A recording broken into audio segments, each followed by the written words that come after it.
عجبي عليك يا زمن، عجبي عليك يا زمن، الكل فيك بياع. ملقتش فيك مشتري واللي اشترى فيك ضاع، واللي يحاول يجاري يقولوا عليه خداع. ونعدى فيك يوم عادي نقول جرالك ايه اللي حصل يا زمن، ليه شقلبت الأوضاع؟ رد عليا الزمن ليه العجب يا ناس، عمري ما يوم خنتكم، روحوا اسألوا نفسكم. الذنب مش ذنبي، مين اللي كان بياع؟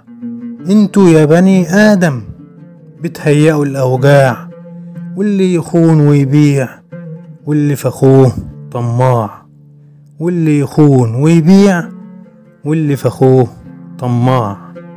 محمد سويل.